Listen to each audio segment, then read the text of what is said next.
Let's begin in Zamfara State, where 6 out of the 24 students of the Federal University Gusau, abducted by suspected terrorists, have been rescued by troops of Operation Hadarin Daji. The troops also killed some armed bandits, and operational motorcycles belonging to the gunmen were recovered during the rescue operation. TVC News gathered that the house where the incident took place is located in Sabongida community near the school. Security agencies say efforts are ongoing to rescue other victims on foot.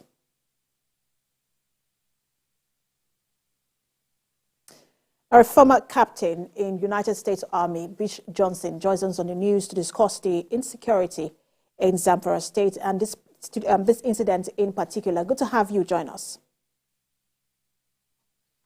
Good evening, and thank you for having me. So the general notion or the idea that is being given is that security, at least, is better for now. But let me get your first reaction to this particular incident and what it says about where we are in terms of security in the country. Well, first and foremost, let me express my heartfelt sympathy to the government and people of Zamfara State in general, and the families of those who have been impacted by this abduction in particular. What it means is that whatever we've been doing so far has been very, very ineffectual. If bandits can still come into a university of that sort, where we expect to have some level of security, and abduct up to 24 students and vanish, and we have to go back and start trying to rescue them.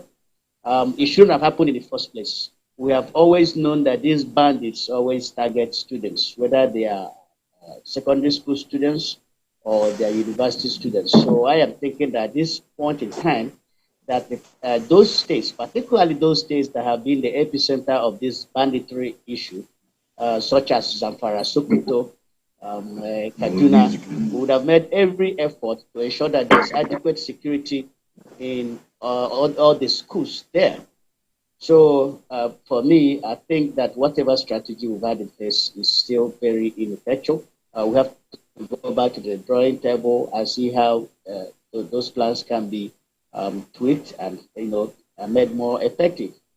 And when you say that the strategy has been ineffective, one of the very first things that the president did when he took office was to change the security chiefs and even just the IGP.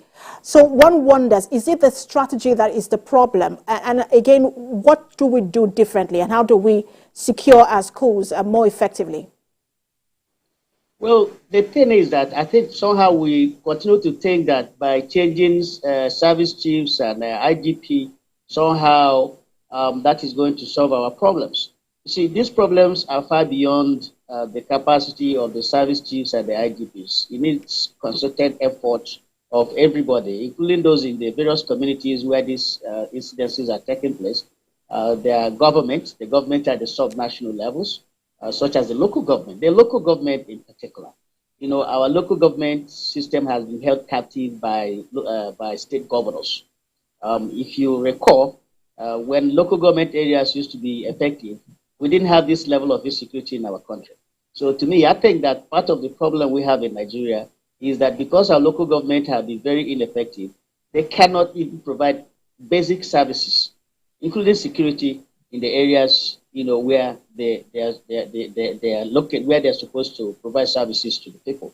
So when I say we have to go back and relook at what we are doing, it's far beyond changing service chiefs. I understand it's good to change service chiefs, they bring in new ideas, but at the end of the day, these problems are far deep-rooted than just changing service chiefs.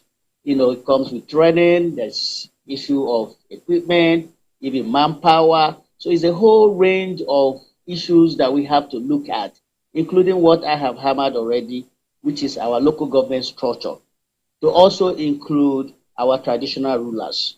All these things, we have to get back. Let's trace our step back to the days when there were no insecurity in this country.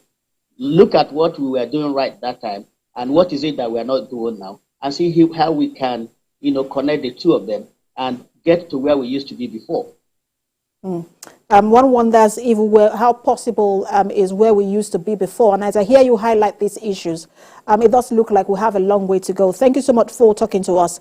Former captain in the United States Army, Bish Johnson. Thank you for having me.